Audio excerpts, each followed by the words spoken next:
All right, welcome everyone to First Team Weekly Wednesday trainings. Welcome back for those of you that were part of us last year. Also, if you're new, again, welcome to the trainings for the week. We got an outstanding kickoff today. We're fired up with Jeremiah Secrest, Jacob Lawlor, two fantastic managers here that are going to talk about how to have your best year ever in 2022. So with that said, Jacob, Jeremiah, take it on.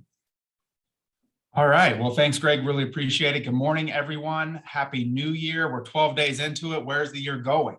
Right? Like it feels like it's almost halfway over, but here we are. We got to get started.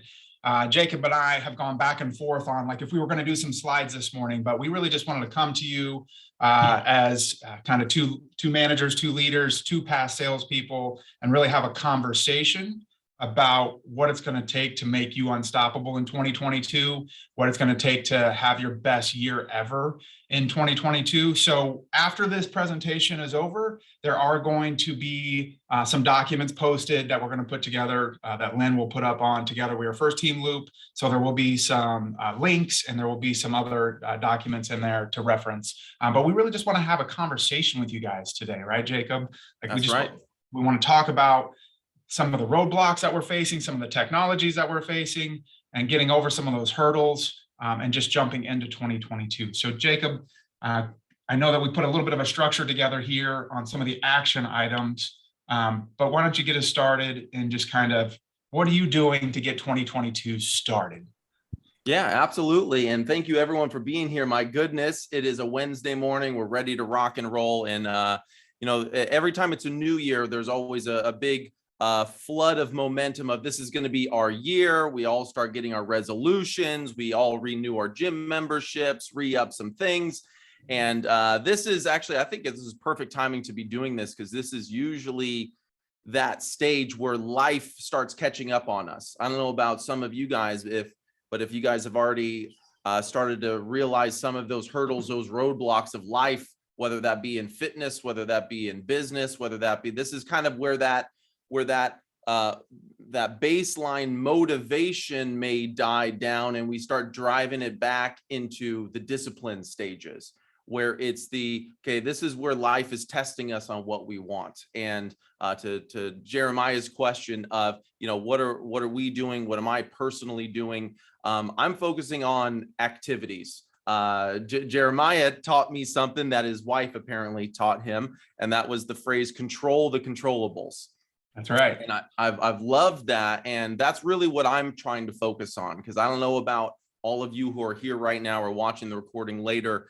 It seems as if every morning, starting at 5 a.m. and then going through the rest of the day, almost on an hourly basis, I'm invited to a new webinar. I get a new free ebook download offer. I get all of these things that are constantly I forgot who it was, whether it was Gary V, whether it was Grant Cardone or whoever. They said that attention is the new currency, that everyone is competing for our attention. And that makes it incredibly difficult to remain focused on what we need to do. So really my big push is removing as many of the distractions, removing as many of the obstacles I already know, so that way I can maintain focus on what I know I need to focus on. So Jeremiah and I came up with really 3 action items of things for us to focus on.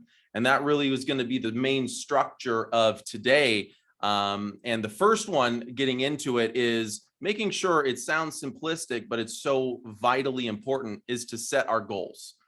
If you guys didn't already watch Fred's incredible business planning, goal setting workshop that he did, I think it was back in November, incredible. Really deep dive into what is it that makes us tick, what things we need to improve upon to really set a full-fledged roadmap for how we need to make 2022 our best year ever. One of the biggest challenges as us as agents, when we put that big roadmap together, when it's a packet of 26 pages, oftentimes we go through it, it's incredibly helpful, but then we file it in our desk and we never look at it. So one of the things that we're going to be giving to you guys is my personal favorite single page in the entire business planning roadmap. And that is the 135 strategic business planner. That's the what's your one goal / objective, your 3 areas of focus, and your 5 action items with each one of those. And I don't know if Jeremiah, if you want to expand on any of that for goal setting for you and how you're doing that with your agents, or what you found that helpful for you. Yeah, I really think the important thing to remember here is that don't overthink, right? I know, Jacob, you and I talk about this a lot. For any of you on this call that don't listen, I'm going to do a selfless plug right now. Jacob and I started a podcast at the end of last year. You can watch the Real Getters podcast. We're currently putting on YouTube. So we've talked about a couple of these things already, Jacob. We want to bring it to the company and really talk about it at a company level, but let's not overthink what we're setting our goals for the year. So simplifying it, that 1-3-5 goal setting strategy, the strategic planner that can be found on my roadmap in first place, right? And we're going to also share it, like Jacob said, that will be shared after this meeting. But it's really about simplifying the goal setting process, right? Don't get too scared or don't get too overwhelmed about everything that's going on out there in the world. Look at what you want to accomplish and really start setting little goals to help you get to the big goals, right? So I really love that 1-3-5 goal setting, the strategic planner. I will be honest, it is in the business planning booklet, and it's like buried on page 12, I think, right, Jacob, of the booklet. Yeah, it might even be 21, but yeah. Yeah, it's like way at the bottom, right? So I'll be honest, I didn't even get down to that part of the business planner most of the time until you really brought it up and talked about it. So having that awareness, but having conversations, and even just when you're setting goals, like have other people that you talk to, right? Like go to your manager, go to your mentor, go to somebody that you look up to in this business, whether it be another real estate agent, whatever it is, and really talk to them and just bounce ideas off of them to help set your goals. We're on an island enough in this business. We're here for you. Your managers are here for you, certainly in that regards. But we want to help you set those goals. So sometimes just talking to somebody else instead of sitting at your home office or sitting at your office at your branch and trying to formulate that on your own isn't always the best thing. But simplify it, right? So it's really about simplifying it. We have 3 steps to really start off 2022 to help simplify your business. Obviously, the first one is goal setting. You should have been doing this in October, but guess what? It's never too late, right? Don't get worried about what you didn't do last year or what you didn't do yesterday. Today's a new day. Let's start today fresh. You can control today, control the controllables, and today you can control. So if you wanted to do something yesterday and you didn't get it done today. That's part of the goal setting process, but also about simplifying it and not trying to take on the whole year in one day, right? Don't try to take on the next 12 months in the first 14 days of the year, because it's not going to happen. Every day it's a step forward. Every day is a building block to your goals at the end of the year, but you can't do everything in the first year. And we all make New Year's resolutions. And I think that most of those resolutions probably last about 15 days. Most of the studies show that January 1st or January 15th, everybody hits it hard. And then we start to wane off of those goals. You have to check yourself. So having those goals written down are probably the biggest thing you can do. Every study since these things have been recorded have shown that part of achieving your goals is writing them down and having them in front of you. Yeah.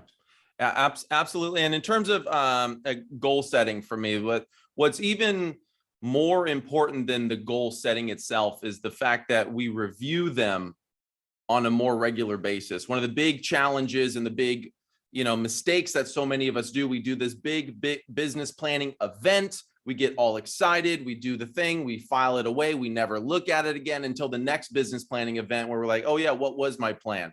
I forget the exact phrase, but it's, when something is measured, that item will improve. And the more it will improve in the proportion in which it is measured. So how often are you reviewing those goals? Are you reviewing it every single day? Some people even change their background of their phone, because all the studies show we check it at least 150 times a day. Those of us in real estate probably triple that. right? Maybe even just putting whatever it is that your goals are. If it's 50 million in volume, if it's 10 million in volume, if it's 1 million in volume, whatever it is, always consciously redirecting our focus, because I don't know about you guys, but I am incredibly influenced by what I see, what I hear, what I consume, not just with food, but in terms of media and everything like that. So make sure that not only are you setting the goals, but also you're reviewing them, keeping them in front of you, so that way your focus and your, reticulator activating system is plugged in on there. And in terms of what Jeremiah had said, is don't try to take on the entire year in 14 days, right? So don't get discouraged if, January, you didn't hit your goal of how many you on an annualized basis. One of my favorite quotes from Tim Grover, one of his books, he put out the book Relentless, and also his most recent one is Winning: The Relentless Pursuit of Winning, I think, something like that. But he said, winning isn't a marathon. Winning is a sprint with no finish line. And so many of us think, oh, I have plenty of time in the year to get all of my transactions done, and we're ramping things up and we're preparing to prepare. However, we need to remember that so much of our business is done realistically in a 3 to 6 month window of time. And we don't necessarily have 12 months to get it all in. And if we do, the more emphasis we put on each individual client, the higher the likelihood that that client will let you down. One of the phrases that was taught to me is, don't put your faith in the person, put your faith in the process, put your faith in the plan. What are you doing? And I actually looked up, after reading that quote of the marathon or the sprint and whatnot, there are people who run marathons and there are people who win marathons. And in this business, we're paid to win. We're paid to get the result for our clients. On a buyer, we don't get paid until we get them the house. We don't get paid for backup offer position. You know what I'm saying? And there's a big difference between running a marathon and winning a marathon. And sometimes marathon championship runners run 26.2 miles at a faster pace than most of us can even run 1 mile. There's over 1,100. I checked on a marathon reporting website. There are over 1,100 runners who have ran a marathon in under 2 hours and 10 minutes. Under 2 hours and 10 minutes.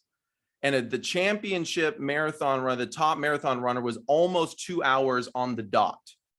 That's running, if you go on a treadmill, that's running on a treadmill at a 13 mile per hour pace. If you guys I got that, Jacob, no problem. I got that. Could you imagine trying, I can't run that. I can't run that for more than a quarter of a mile. So sometimes we have to think, it's not just, can I finish, but am I going to win? And sometimes we need to think about shortening that time horizon between, I want to do 20 transactions in 12 months versus I need to get 10 of those by April 1st or whenever that time frame is for you. So maybe shortening that time window for when you give yourself that time to get results. Yeah. So when we talk about running this marathon and reaching big goals, or I could never run a marathon in 2 hours. But when we talk about setting these goals and doing these things, there's really 3 action items that we want to give you, right? So we're talking about goal setting. Don't get overwhelmed. Don't overthink the process. So we've simplified it for you. We're going to break it down. We've talked about the goal setting, but the 3 action items, if you're taking notes, if you're writing down, if you think what we're saying is important, the 3 action items that we have: 1, set your goals. 2, number 2 step, Google yourself to get the year started. And number 3, simplify your lead generation. So these are the 3 action items: set goals, Google yourself, and simplify your lead generation. So I want to get into talking a little bit, Jacob, about what it means to Google yourself and why do we do it, right? So what's the number 1 way that the consumers find us? Any of us, really. Even if your best friend refers you to somebody, what's the number 1 thing they're going to do? I think everybody knows the answer, right? They're going to Google you. So how are you showing up in a Google search. If somebody types in your name, are you showing up on the first page? Because if you're not, you need to figure out how to get there.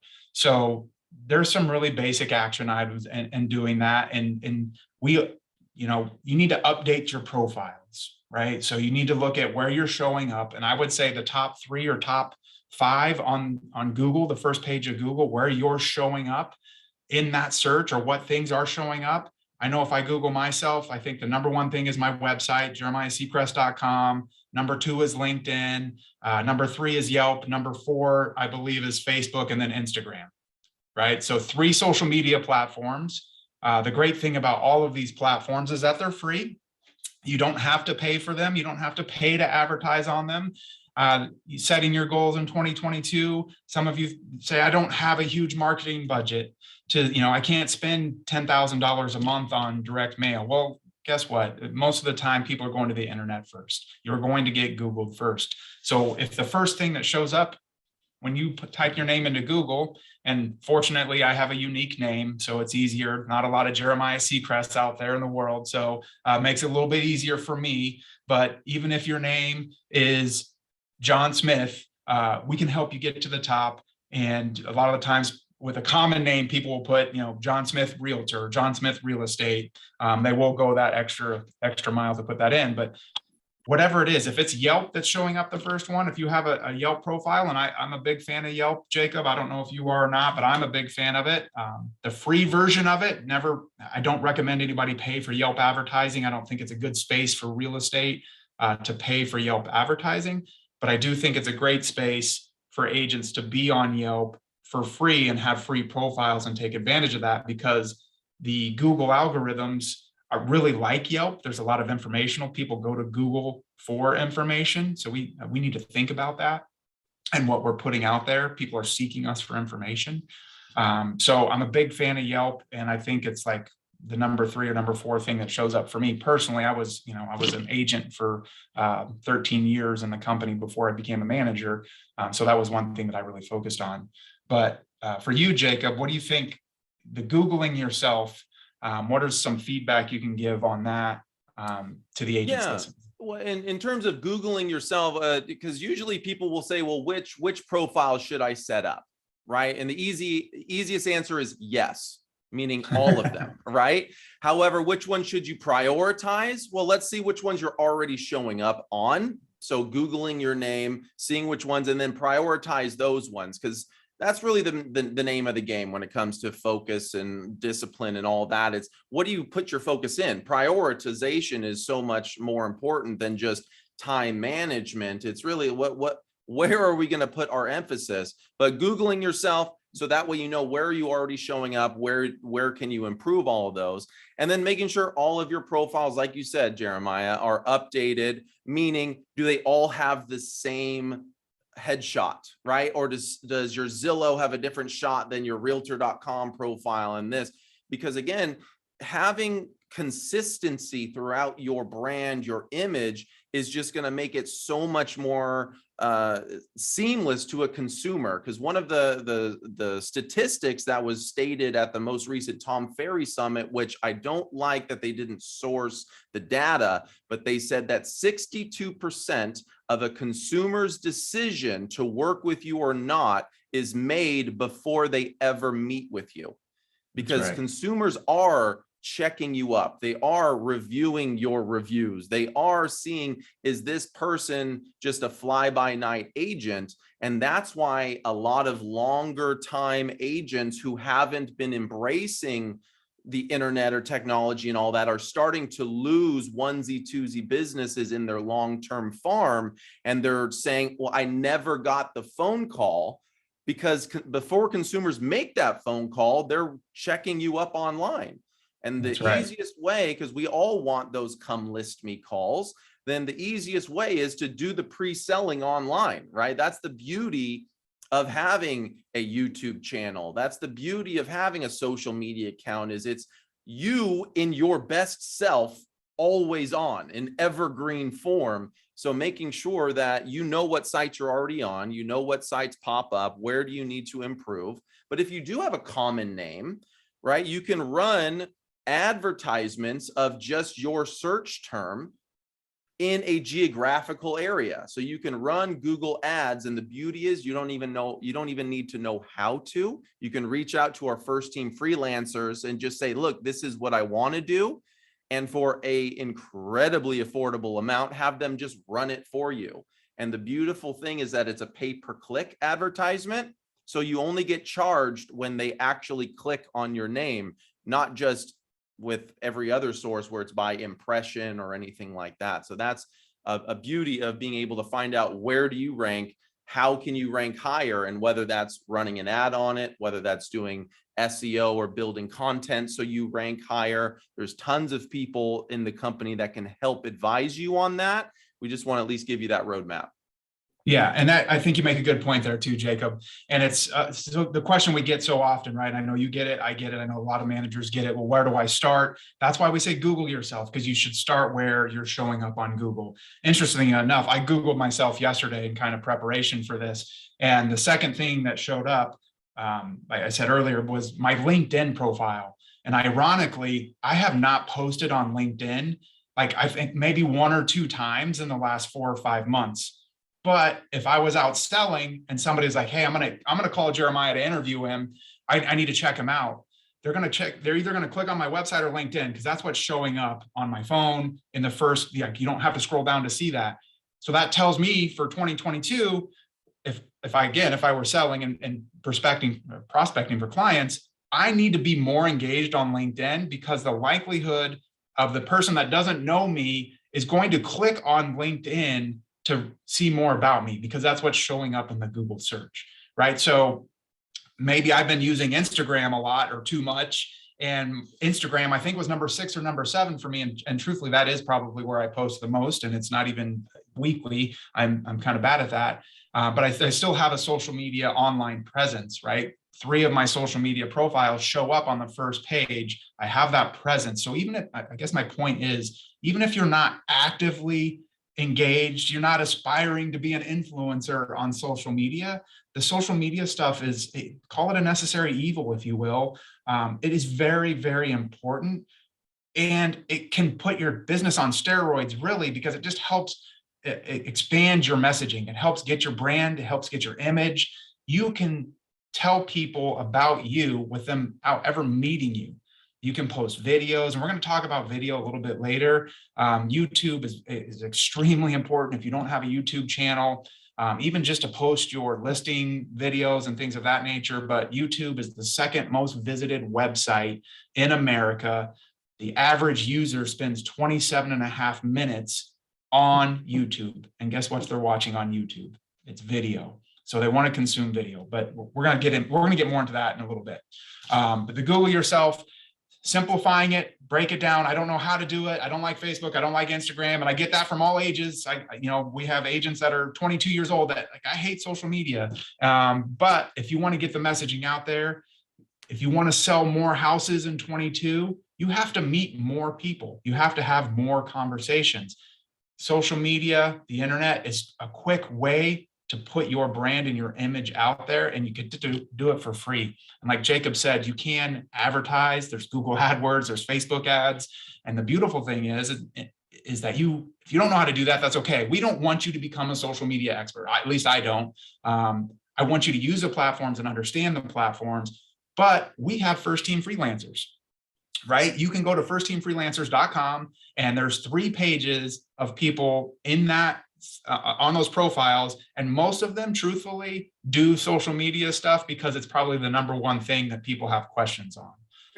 You don't have to overthink it. You don't have to be a social media expert. I'm not asking you to be a influencer in social media, right? That's not the target here. The target is to meet more clients, have more real estate conversations, sell more houses. That is the goal. And where you show up in the internet is how the consumer is seeing you and how the consumer is going to reach out to you.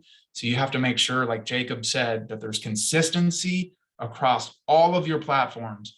The other great thing is if you're not a great writer, your bios are really important. The words that you put in your bio, the short bios, right? 1 or 2 paragraphs, those words are very important in the algorithms and people searching real estate. If they're searching, I'm in Huntington Beach, if they're searching Huntington Beach real estate, I have in my profiles the areas that I cover and all that and that stuff. It's important. Those words are important. If you don't know how to write, or you're not a great writer, I should say, on First Team Freelancers, there's also copywriters that can help write a new bio for you going into 22 and really get that dialed in. And my recommendation is that your bio is the same on every platform. Don't have mixed messaging. Have the same message on LinkedIn, have the same message on your Facebook business page.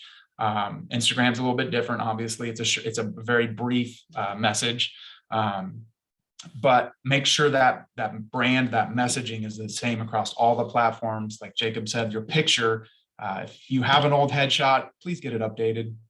Like, don't live 15, 20 years ago, get it updated. It's how we're seeing you today. So put that out there, that image today, get your headshot updated, and have that consistent on each platform. I was helping an agent the other day, and literally I looked at, I think, 6 different of her platforms, and literally 6 different headshots on every single one of them.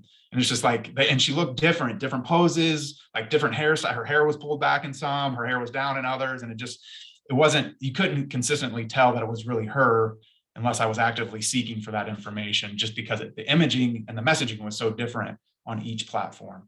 So simplifying that, and it's easier, right? You want one bio, copy and paste it on all your platforms to simplify that process. Let's kind of get into, and moving on from that, from Google, Jacob, let's get into talk about simplifying lead generation and what that really means for us, and how do we do that? Because this is probably the biggest thing. Everybody wants leads, right? So this is probably the biggest topic, but how do we simplify our lead generation to be effective in 22? So that's always the hot topic, lead generation. Who here doesn't want more leads? I mean, let's just be honest here. And that's what a lot of people and a lot of the emails that we get is all about, how that can be done for us. The first thing I want to really stress anytime we talk about lead generation is I have a core belief. And my core belief is the reason why we as real estate agents make the lion's share of commission for each transaction compared to escrow officers, title reps, lenders, home warranty, or anything like that. The purpose, the underlying reason why we make so much more money per transaction is because we are the engine of the real estate industry. We are the cause of these transactions. And that really comes from us interfacing with buyers and sellers on a daily basis. The more that we offload that to these third-party services, whether those be, online lead generation services, whether that be, print marketing, anytime we remove ourselves from that core function of lead generation, the less money we will begin to make. That's evidenced by the Zillow Flex program taking 35% off the top of every one of these leads. All of these lead generation platforms, whether they're monthly services, whether they're referral-based services or anything like that, that's going to start stripping away the pieces of our pie. The easiest way to start making more money is to be more in control of your own lead generation.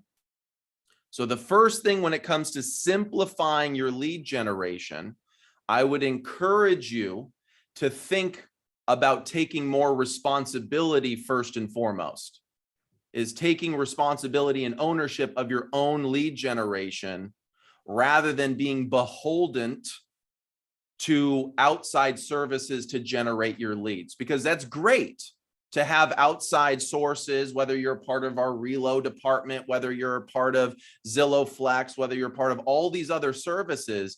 That's phenomenal to have as a portion of your lead gen. But anytime you become reliant, where it's like 80% of your business, you are ripe to have the rug pulled under you or out from under you, right? So I want you guys to really be thinking and cognizant of, where have your leads been coming from? And are they all in one area, or are they split up between a few? because anytime it's in one area, that's great. Like SOI, very common to have SOI be the top source. But we all know that this business ebbs and flows. Sometimes our SOI is hot and you get 4 phone calls in a week. You're riding high, you're feeling good. And then sometimes your SOI is not. Sometimes farms are hot. Sometimes farms are not. So the key is to have simplification and a refinement of what it is that you do, but making sure that you're taking ownership and responsibility for that outflow rather than the typical wait for the phone call, or whether that be the pay to play method, which is still waiting for the phone call. We write the check and we hope for the phone call to come back. That is a recipe for frustration when it gets slow. In terms of control the controllables, you can only control your own activities.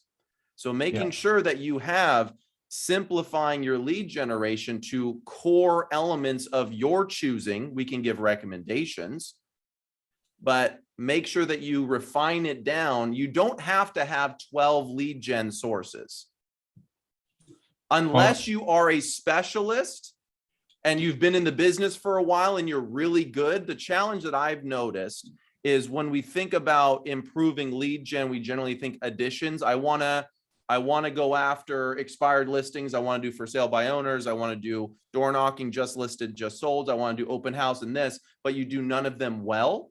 I would rather you simplify to the core and get really good at just open house. And then once you're good at open house, then, okay, now I'm going to add some door knocking and farming. And then you get really good, you get results.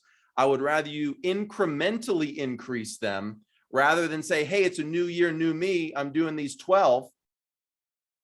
Awesome.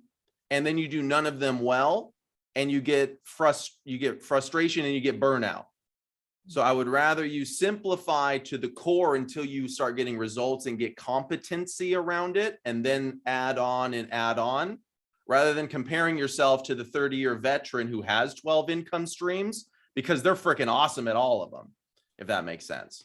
And sorry, Jeremiah, I know you wanted to jump in. I just monopolized that. I apologize. No, not at all. Listen, you hit the nail on the head, Jacob, when you talked about understanding where your leads come from. But really the nail on the head was master one first, right? Like you have to get really good at one area first and then incrementally grow, like you said, Jacob. So the simplification process, if you've been in the business for a long time, you really need to go back, and guess what? You can do this on my roadmap in First Place as well. There's tracking. You can track your numbers. You can see, and if you're doing your CDAs correctly, the reason that you get asked these questions, where did this source of business come from? And so you can look back on the year past and see, hey, was I really good at open houses? Was it my SOI? Was it referrals? Like, where did that lead come from? And I bet if you go back and you look at where your sales came from last year, whether you sold 4 houses or 40 houses, I bet you would be surprised actually by where your source of business came from. And I'll say probably 80% of the time, most of it's from our sphere of influence when we really look at these. But sometimes I get agents like, oh, it was all online lead generation. And they had like 2 online lead generations and 15 referral clients or past clients that came in. Sure, there's an online element to that, but it wasn't a true, like, fresh new online lead that they closed. So really understand, to simplify your lead generation, you need to understand where your business is coming from right now and how you can exponentially grow that, right? So again, let's just go back. Average agent, 5 houses. Okay. If you sold 5 houses last year, where did those 5 leads come from? Is there any pattern in that? Did 3 of them come from referrals? If 3 of them came from referrals, you know that most of the money you're making is from your sphere of influence. So how can you improve your systems to market and reach out to your sphere of influence more and take more advantage of that? And are you asking your sphere of influence for business more? Oftentimes they'll just give you business or refer you to a friend or neighbor, and you won't follow that up with an ask.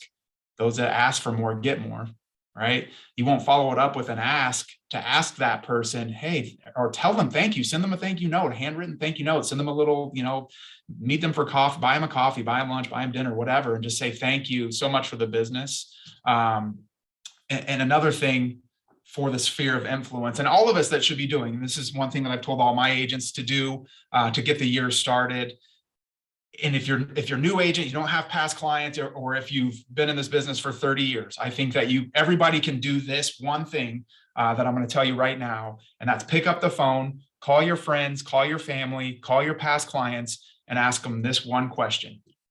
If you were to refer you to your client, if you were to refer a real estate agent, who would you refer? That question is going to do two things.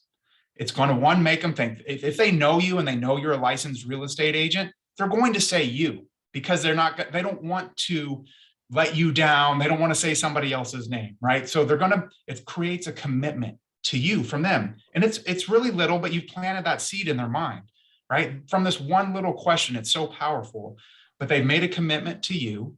If they don't make that commitment to you, if they say, oh, Steve really farms this neighborhood a lot, and if I were ever to refer somebody, it would be Steve, because I see him every week in the neighborhood walking around knocking on doors. Well, that gives you an opportunity. You got to eat a little humble pie in that situation, maybe, but that gives you an opportunity to say, you know what, I really appreciate your honesty. I want to be that person that you refer. When you think real estate, I want to be that person that you think of, and I want to earn that referral from you. Right. So you can have that conversation, but it's just that simple question. Pick it up, call your mom, call your dad, call your brother, whoever it is, whoever you feel comfortable with at first. Get over that hurdle of rejection, because maybe we're afraid they're not going to tell us, but that's okay too. But most of the time they're going to say you, just because you're on the phone with them and you're creating that level of commitment from them. Once they say yes, hey, of course I would refer you, right? Jacob's asking me, of course, Jacob, you're the only real estate agent I think of. We all know that's a lie. There's 22,000 licensed real estate agents in Orange County, right? They're everywhere. You turn and sneeze and hit a real estate agent.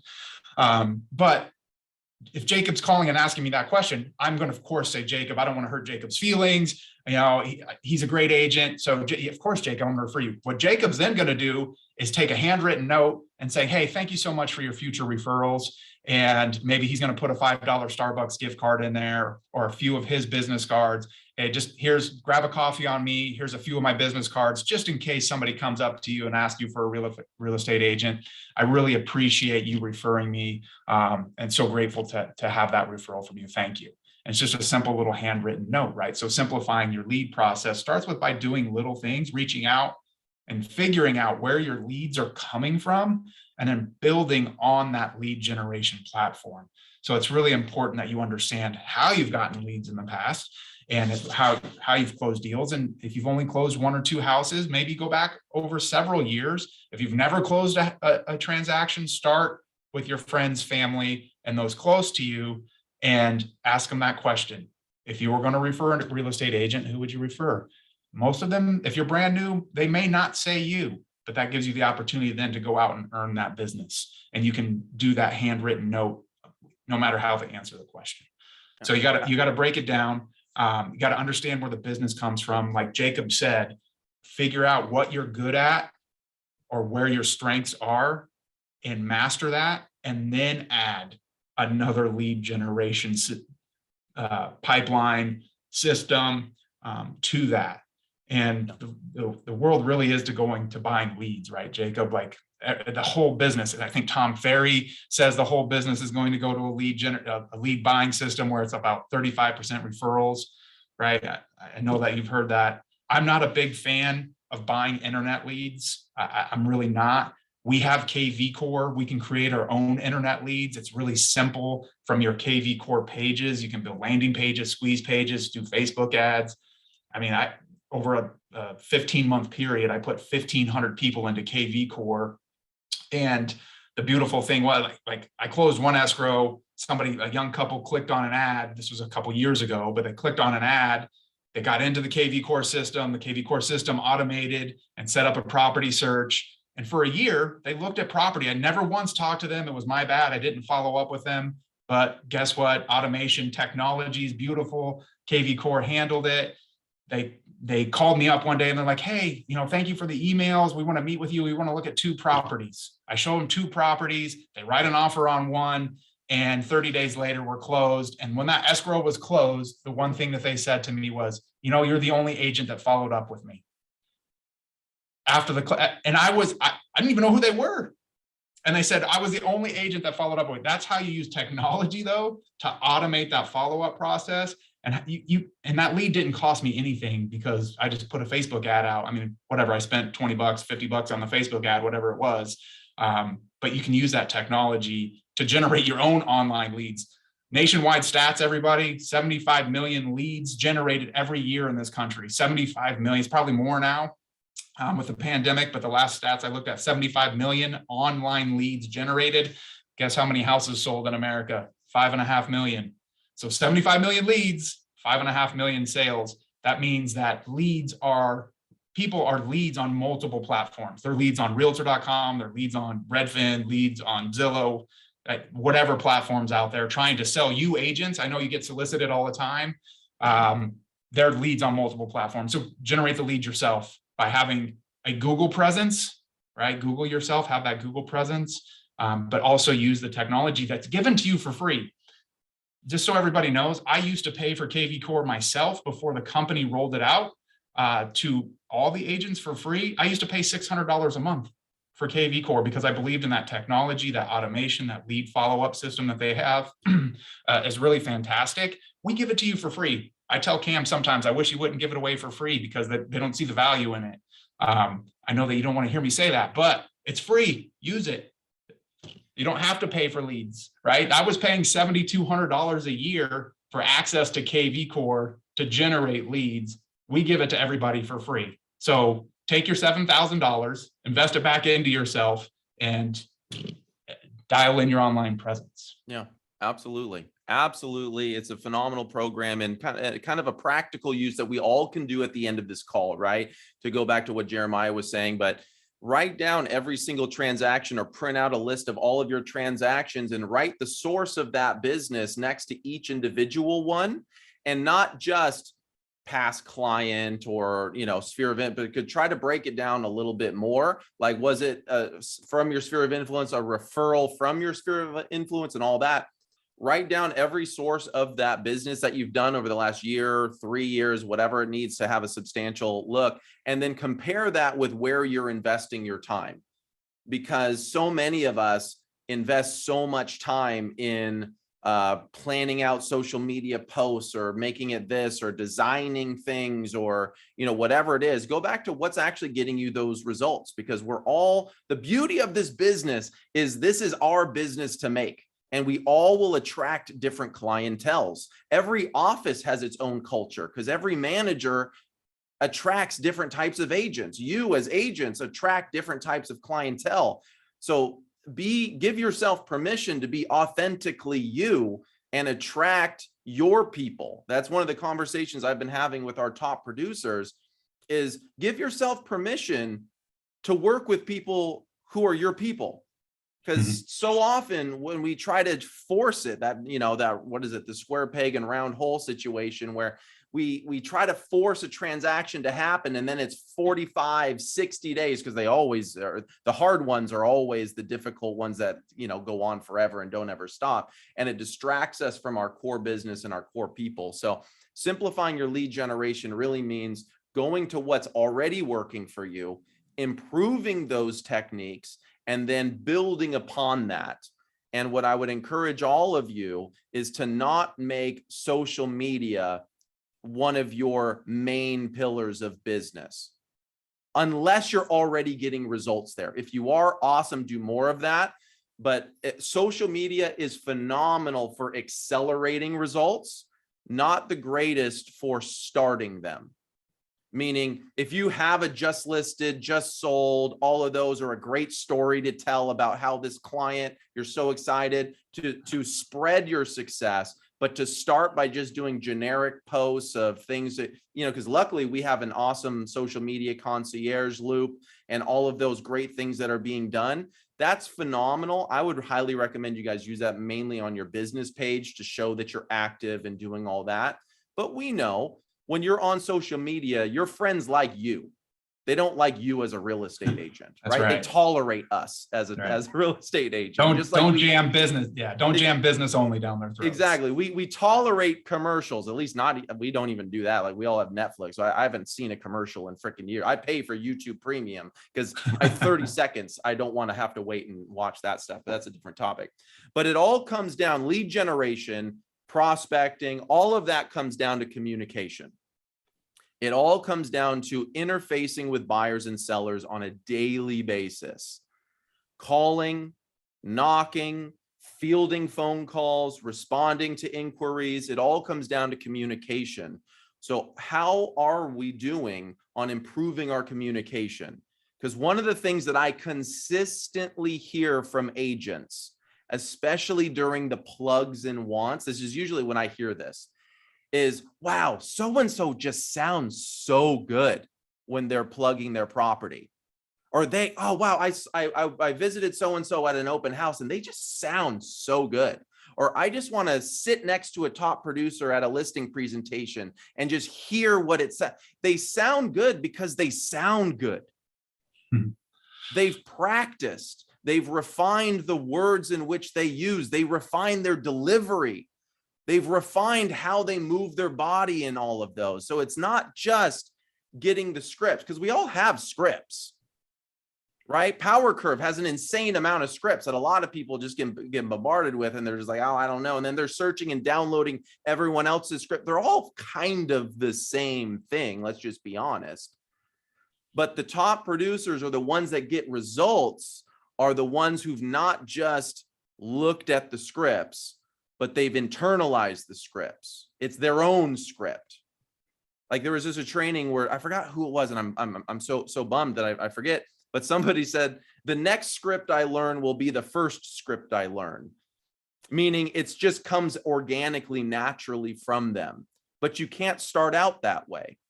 You first have to start by practicing, and then you internalize it and it becomes you. So some top producers just say, don't think about it, just talk. But until you get to that level where you're unconsciously competent, the highest level, you have to be conscious about what you say. You have to practice. You have to do it. And it just comes through repetition, because you can't learn to ride a bike by reading a book about it. You can't learn to do this business just by watching webinars or doing this. We have to get a little bit dirty. We have to learn, and we have to do the repetitions and be willing to make kind of a fool of ourselves. That unwillingness to mess up or to be a perfectionist really just means you're afraid to fail and you're worried about somebody else's opinion of you, but you're going to fail. Yeah, we certainly learn more from our failures, right? There's more to be learned than that, than in our successes. We can't be afraid to fail, like you just said. Going back to what you said, though, it's about that confidence and communication. Communication is super important. We actually just talked about it and did a presentation about it in our office this week about communication, the different forms of communications, very important. But that confidence, when somebody sounds good, that's because they've practiced and they understand their business. It's about mastering your craft. So every day you need to focus on getting better in this business, right? You need to learn, you need to read, you need to have your finger on the pulse, do open houses, buyer consultations. Like, that just comes from practice and doing. And the thing that we say around here is actions equal transactions. Right? Those actions will give you experiences. Those actions will give you opportunities. Actions will ultimately equal transactions. So don't try to figure out what the next new technology is. Just get out there and just do. Just start doing. Take action every single day, right? Because actions equal transactions. We have that posted in our office, in our resource room. It's very important to do that. But in communication, like Jacob said, so let's, I want to get into this, because the number one form of communication in 2022, I'm having a hard time saying 2022. Anybody else doing that? Like, is it just me? Tongue twister for me. But 22, the number one form of communication will be, from everything that I read and I see and where, just understanding where the world's going, is video, right? Video communication is the number one way to communicate in the world today. It's the number one way consumers want to receive information. I said it earlier, YouTube's the number 2 visited website. The number 1 visited website, no surprise, is Google. Why are people going to Google? They're going to Google for information. They want knowledge, they want information. Number 2 website is YouTube. They're seeking that information, spending an average time of 27.5 minutes. So they're not reading, they're watching video to get that knowledge, to gain that wisdom, or whatever they're trying to figure out, whether they're trying to figure out how to screw in a light bulb or online lead generation. I guarantee 90% of the people on this call have watched a YouTube video about Facebook ad lead generation. I bet it's happened. So you need to do video. You need to be in the video space, and you need to get over the hurdles and the obstacles of doing video. 82%, I think it was Cisco that said this, or CNET did a survey going into 22. 82% of all online searches will be video searches in 22. 82%. So if you're not communicating via video to your farms, to your SOI, your past clients, future prospects, if you're not communicating via video, you're missing the boat, because that's what people want to watch. And actually, a lot of people have been using HomeBot. Recently, it's been kind of a new thing. If you're not, because part of this is technology, and we're going to have a list of these things too, guys, right? So we'll have a list of these different things and different kind of technologies that we like and where things are going for the year. So you'll have to come back and check the post. But I was on a Zoom call with HomeBot, great online source. Really love their tool. They have a lot of interactive links in their emails. It's really geared towards sellers and nurturing seller leads. Talking about leads as well, but HomeBot has a really good platform. They've even gone through, we're talking to their salesperson. They used to have content like seeking information about your house, or what things to do to fix up, like you're going to sell your house. How can you get it ready? How can you improve your house? Things that add value to your house, any of these different topics, right? And they were doing bullet point lists and putting content on there. They moved away from the content and started putting 30-second video clips, because they found they were getting more clicks on the videos than the links in the content. So people want to watch video. You need to be in that video space. I've personally done trainings, company-wide trainings on how to create video CMAs. We have people doing that in the office now. They're working. Even, I know Bob Cattuso was a big fan of it too, just sending video, and I'm a fan of it, but using your phone, sending a video text message to past clients. We had one of the agents in our office, a couple of agents have done it because we just did a training on this, but they sent video text messages to past clients they met 2 years ago at open house or whatever. Sent 3 and had a listing appointment this week for sending that video. And she was like, I've emailed them, I've texted him, I've called them, and he hasn't responded in 2 years. I sent a video text message just to say, Happy New Year. Hey, how you're doing? And a quick update on your house. And he responded and he's like, hey, that was totally different. Thanks so much for reaching out. I am going to sell my house. Let's come over and chat.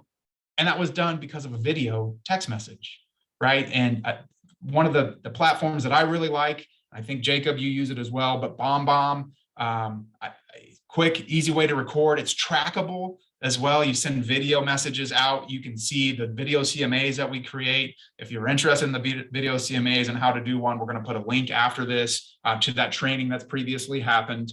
But BombBomb will show you when they're opening it and how long they're opening it. So part of your follow-up and your lead generation systems, you need to track your marketing. You need to track your messaging. So if Loom is another good one for that, but BombBomb and Loom, you have to pay for them. A free one, awesome screenshot and screen record is free, but it's not as much trackable. So just the videos, and I know, Jacob, what are some of the common objections you hear in doing videos? Because I want to help people get through this, right? Like, don't have that giant objection or that giant wall, like, I sound terrible. What are the objections you hear in doing video? And let's help people through it. Yeah, because we've heard numerous people talk about videos for years, right? And you're probably saying, God, we get it, but I'm not going to do it for one reason or another. And we're not just talking about videos for listings, meaning listing videos. I'm talking personal, promotional, and follow-up emails to prospects and current clients. So it's not just here's my beautiful video of my house that I have my videographer do, and it's professional, all that. But the most common objections are really, I don't know what to say. Okay. I don't know what topics to even make videos about. And I don't like the way that I look or sound on video, are usually the most common ones. So let's just handle that real quick with the, I don't know what topics to say. The reason why you say that realistically is because there's so many topics, you don't know which one to start with. So it's not that you don't know which topics to do, it's which one should you start with. And that usually pairs to, I don't know what to say when talking about that topic.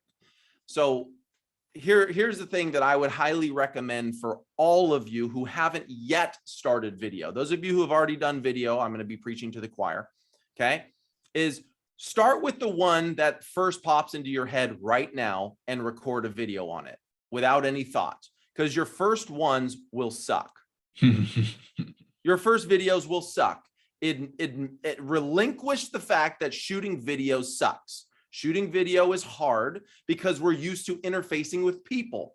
And if you're staring at this black dot of a camera, a lot of the time we shut down and we become the machine, where we start going, hello, my name is Jacob Lawlor with First Team Real Estate. And you're like, what? The only way to become natural in front of the camera is to be in front of the camera so much where it becomes natural. So start with the one that first pops into your head and don't worry about it, because it's gonna suck.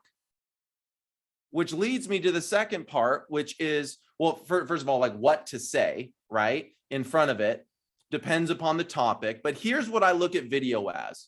Video is just a formalization of what we're already telling clients. Hopefully we're interfacing with buyers and sellers on a daily basis, which means we're saying words, which means we're usually giving advice or giving our opinion or giving thoughts, or at least giving ideas of what potential concerns are. Say what you're already saying to clients on video. Because if you're going to try to take someone else's words and state that to a camera where you already feel unnatural, it's going to come across horrible. So one of my favorite quotes from Tom Ferry is your vibe attracts your tribe, meaning giving yourself permission to be authentically you. Say what you say to clients, because if you're giving advice on video that's different than the advice you give in person, it's going to come across, number one, disingenuous, but it's going to come across as what the heck are we even doing here? So whatever you're already talking to clients about is what you should do videos on in terms of giving advice. Of course, we could talk about market updates or talk about just listed, just sold, video walkthroughs and all of that. But sometimes we just have to start with something. Sometimes we just have to start with talking about the things that you're passionate about, on even saying why you started in real estate. Talk about a client that you just recently closed escrow with and how excited you are. But just get used to the process of filming yourself. And even if you don't send it to anyone, I would recommend you still do, but get used to being in front of the camera, because that's where we're going. Yeah, I do recommend you send it to somebody. Send it to a loved one. Send it to somebody that you will get feedback from, right? Like, my wife is my sounding board, totally. Like, she is my biggest critic. She is my biggest supporter. She's my biggest fan. But she can honestly give me feedback. Sometimes it hurts, but she can honestly give me feedback. And I learn. That's right. That's how we process. That's how we learn. It's how we get better. So I do highly recommend that you actually send it to somebody. And somebody just posted in the chat, it's, well, I don't like the way that I sound or the way that I look on video. Well, guess what? The world, we already see you that way. You're just seeing yourself for the first time that way, right? Or you're hearing yourself because you don't watch video of yourself. But guess what? The way you're hearing yourself right now, or when you're watching a video, is how the world already hears you. So we like you, we love you, get over it. Like yourself, love yourself, just understand that's how you sound, right? So just move on from that. That's how the world's already processing the way you look and the way you sound. And it's okay. Don't be afraid of that. Just move forward. Absolutely. And it is true that it is how you sound. And it's now, because everybody thinks that they sound nasally, they sound this, I don't like the way this looks, or the camera adds 10 pounds and all that stuff. Let's just be honest. The mirror lies because we're looking through our own filter. The camera doesn't. So let's just be honest. We already know the way that you look. We already know that the way that you sound, and the content isn't for you. So it's irrelevant what you think you sound like, what you think you look like. It matters what your consumer thinks of it because it's for them. So don't be selfish and keep all of your valuable information inside you because you're nervous of how you look. Share the content, share the information, share what it is that you are bringing value to those people, because you never know. You never know how sometimes, in your opinion, the simplest thing can help the most. And that could be that reason why that client decides to reach out to you, because they said, I was even nervous to ask anybody some of these questions, and you just had a video on it already.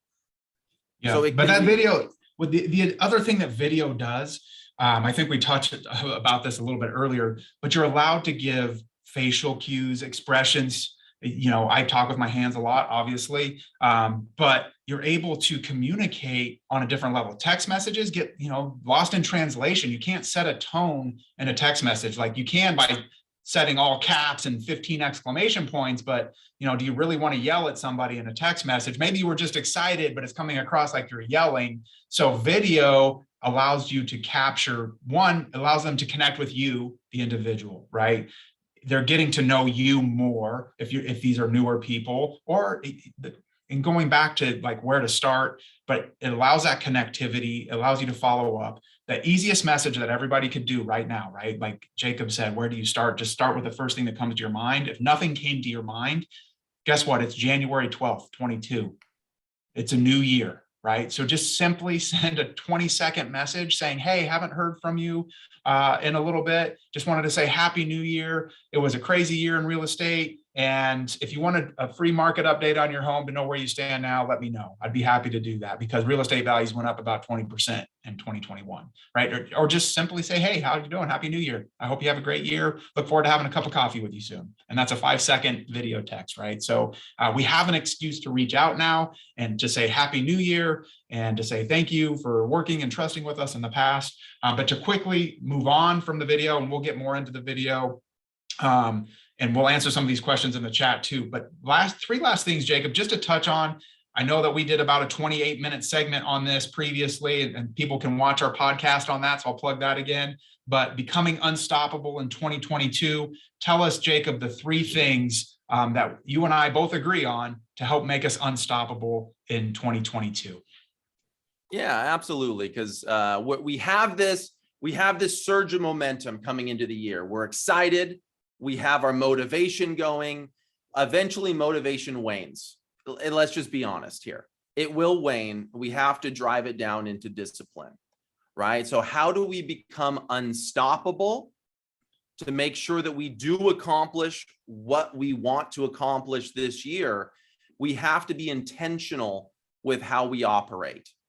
And there's a 3-step process that I learned from Peter Sage. And I will include a link to the video that I learned it from a TED Talk. I've watched a lot of TED Talks. It is by far my favorite TED Talk I've ever listened to. And it's all about how to eliminate self-doubt forever. And he talks about there's 3 fundamental laws that you need to do in order to remove self-doubt forever. And that's number 1, stop putting bad in. Meaning stop listening, watching, consuming things that is negativity or influences you negatively. I am highly influenced by music. I'm highly influenced by media. If I start listening to certain music, I start acting a different way. It's just how I know that I am. highly influenced by that. And I think salespeople are naturally more influenced by media because we're naturally more in tune with emotion and other people. And we naturally kind of take that on. That's why we tend to be better at sales than other people, because we can pick up on those cues. We can modify that, but that leaves me at least highly susceptible. So I have to be conscious about what I'm putting into my brain. So I stop putting in the bad, step one, right? You can't make things better until you stop making them worse, was one of my favorite quotes, right? Step two, start putting in the good, meaning be conscious about what does make you feel the way that you want to feel. Sales at its highest level is the transference of emotion, the transference of energy, but you can't transfer what you don't have yourself. So if you are trying to inspire confidence in your clients and you have to first have confidence in you. You can't transfer what you don't already have. Try to do it on your Chase banking app right now. If you got a savings and you're trying to transfer to checking, but you don't got it, they're going to go, right? So you first have to put in what you want. I've personally taken the time to go through who I get positive feelings from it. It doesn't always mean positive influence. I'm actually very negative reinforcement oriented. I need a dude screaming in my ears saying that you ain't crap, get working. I don't want the guy giving me kudos. You're good enough, you're smart enough, and people love you. Right? That doesn't inspire me. Okay. So stop putting in the bad, start putting in the good. And then step three is to strategically eliminate those limiting beliefs that you already have, right? Our identity. You guys have heard 1,000 times, I'm sure, the whole thermostat comparison, right? Like we all have our natural thermostat that we think we're worth a certain thing, or we all have a past. Let's just be honest with ourselves. We all have things that we can tell each other of the reason why we're not further ahead in our lives. We've all had a past. We've all had negative things happen to us, but it's about eliminating that constantly playing track in our head of why we can't accomplish what we want to accomplish. Like the Tony Robbins quote, the only reason why you're not where you are is the BS story that you tell yourself why you can't get there. It's true, but sometimes when certain people say it, we discount it because of who they are, or, oh, that's just whatever. But we all have that. We all have reasons why we're not where we could be. So we have to identify what those are. Be honest with ourselves. Yeah, but I also How have to long have I believe. been telling myself this? Yeah, And we have to believe in that, ourselves. whether that be seeking help, truthfully, by somebody who's like accredited, because it ain't me. I'm gonna be honest. I'm a real estate manager. I'm not a therapist, even though sometimes we all know, right? But anyway, Jeremiah, you were gonna add something. No, I was just saying, just to add quickly to that, you got to believe in yourself, right? The words do matter. And you have to believe in yourself, and what you think of yourself is what you will be. It's the new year. We all make resolutions. Typically there's a diet resolution, exercise resolution. Probably our favorite thing that we discussed in our podcast so far was this topic of becoming unstoppable. But the resolution should also be stop consuming the negative energy, right? Put positivity. That energy is real. What you think of yourself is what you project out to the world. So you need to put that positivity on yourself as well. And you need to believe in yourself. You need to believe that you can go from 4 transactions to 25 transactions. And you need to have that confidence in doing it. So it's not part of eliminating the limiting beliefs, is eliminating the negativity that you put on yourself. Right. And we're not here to be self-help coaches, but Jacob and we oversee over 300 real estate agents, right? We coach and mentor over 300 people. You and I both get a lot of feedback on why I can't do this, or what's the excuse of the day of why I'm not farming or door knocking, or why I'm not closing more deals. So we have a lot of experience in hearing all of these things, and the advice that we can give to you is start believing in yourself, stop eliminating that doubt. It's hard to do. You got to do it every day. It's a practice, right? We have to choose to be happy. I fully believe that. You have to choose that, and you have to work at it. It doesn't just come because we closed an escrow or whatever. You have to work at being happy. So part of strategically eliminating, and start believing and start eliminating the negative words that you put on yourself. For sure. Absolutely. And the wonderful thing goes along with that is don't wish it were easier, wish you were better, wish you were stronger. And the strongest people are usually the ones who have endured the most. You only get strong by lifting weights. You only get strong by lifting resistance in life. And I can promise you, the top producing agents have the most craziest stories of situations they've had to deal with, clients they've had to deal with, all of these different situations. We all have, the common thing that I hear is, why do I always have to have the crazy transaction? They're all crazy. The same reason why we have difficulties in our job is the same reason why we have one. If it was easy every transaction, there'd be no need for us. Problems are a sign of progress. Problems are a sign of life, right? We're always going to have problems. We have to get stronger at dealing with them and not wishing, oh God, next one, I hope this next one's an easy one. No, it should be hard. That's job security. That's right. Or else they'll figure out an algorithm that kicks us out. If Thank it was God easy, Zillow's figuring that out. If it was easy, it wouldn't be worth it. Right? And it wouldn't even be available. That's right. Right? That's right. So what I want to encourage all of you guys to do is to be cognizant that this business is so difficult mentally. Acknowledge that. It is difficult emotionally. It is. Anyone who tells you this is an easy business is selling you a bill of goods. But the good news is that if we can get through that portion and we can get better and we can get more, we can get stronger in who we are, we'll get more effective at helping clients, and it will get easier, but because we're getting stronger. And what I'm going to give you guys in there that will do both things, both on the fitness thing, but also personally, I'm including the one video that I play on repeat every time I'm doing cardio. It is a 27-minute long video that I literally will listen to twice or 3 times in a row, depending upon the day and how I'm feeling. But every morning I wake up, I don't want to. It always sucks. It's never fun. Nobody likes waking up early, going to the gym. Nobody. Anybody who does, they're lying to you. It sucks every single day. But when I watch something, I put the good in, it drowns out that bad voice in my head, and it makes me feel a certain way. So I'm going to give you the gift of what makes me feel good. If you're not freaking wackadoo like me, you might not like it. Who knows?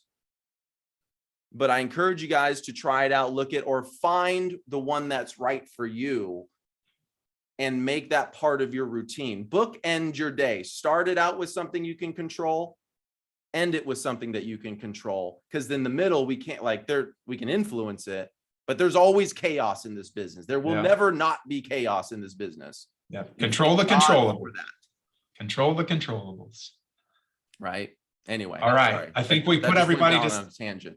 Yeah. So hey, everybody, thank you so much, guys, for joining us. Greg, we'll open it back up. I don't know if there's any questions or any other things in the chat, but we just really want to say, believe in yourself. Let's take a few simple actions. We're going to give you the checklist. We're going to give you some of the inspirational. We're actually going to give you some books that we enjoy, that I enjoy. Jacob will do some stuff as well. And then links to some other videos and people that we like listening to for encouragement, that positivity, seeking that positivity. But let's open it up, Greg, and if there's anything to close it out. What about emailing video someone posted? What is the software to embed the video link into the email? I know you already mentioned BombBomb. etc. There's two things. Sorry, I'll say 2 things really quick. BombBomb, you can copy the email or copy the video to embed it in an email. So you just copy and paste, and it embeds it into the email. Also, there is if you use Chrome, there is a YouTube video extent. It's a YouTube embed. If you just Google embed YouTube videos into your email, there's a Chrome extension that's free. Where you can embed YouTube videos into your email as well. So BombBomb, you can copy and paste, and it'll put the video in the email, and then the Chrome extension for YouTube embedding are the 2 that I use. Awesome. Yeah, there's no further questions in the chat. Is there any questions that you want to open up for Jeremiah and Jacob?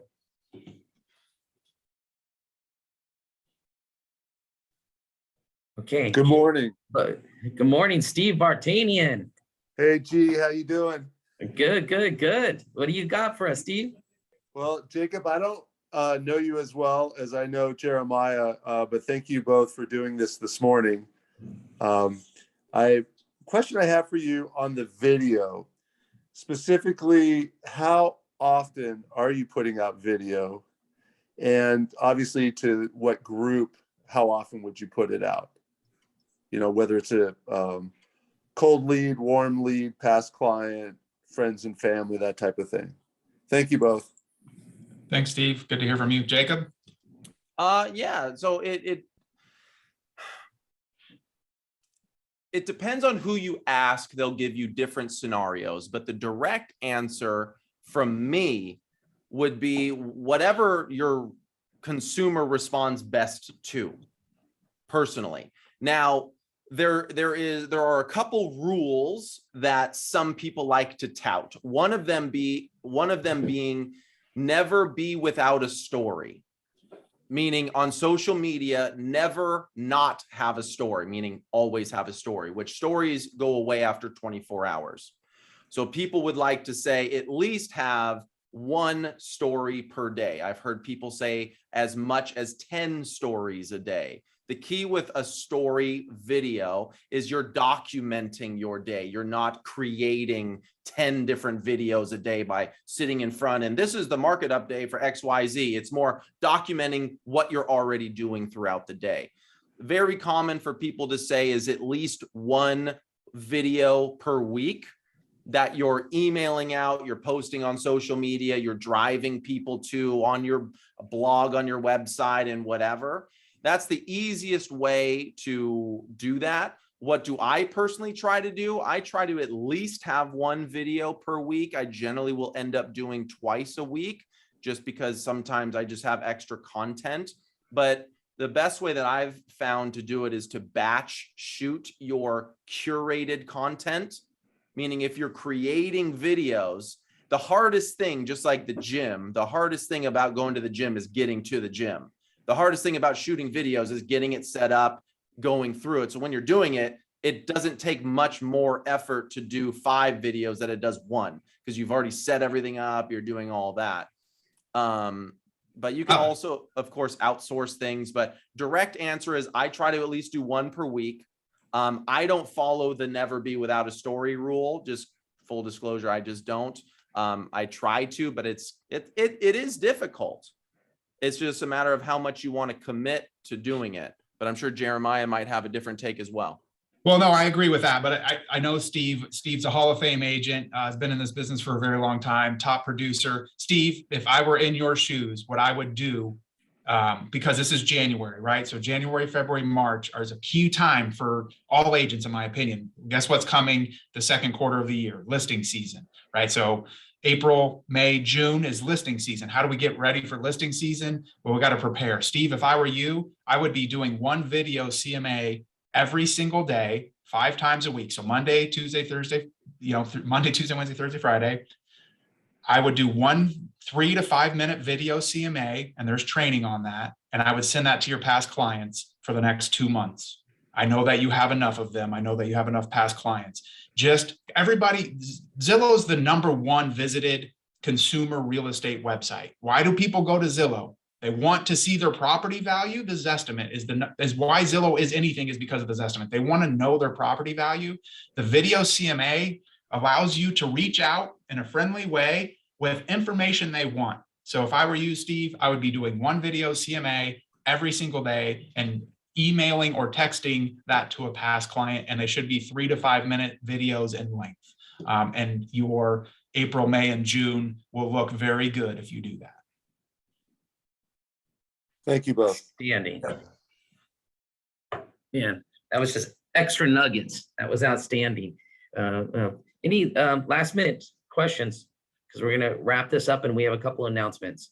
All right, but let's hear it though for Jeremiah and Jacob. That was just fabulous way to kick off the year in 2022. Great nuggets. I'm sure this video is going to be watched again and again and again. Remember, everybody, this is going to be on First Place later today. As Jacob and Jeremiah said, they're going to have some extra content and information document that we're going to put up there for you too, along with the video and the link to the video and the password to be able to get, in. Jeremiah, Jacob, job well done. Great job. Thank you guys. Thank you, everybody. The announcements to roll in, talking about video. Well, next week for First Team Weekly Wednesday trainings, we got Holify Spaces, which Holify Spaces is an app that's provided here for all of you at First Team Real Estate. The content's going to be certain unspoken principles that can help make a property video tour genuinely immersive experience.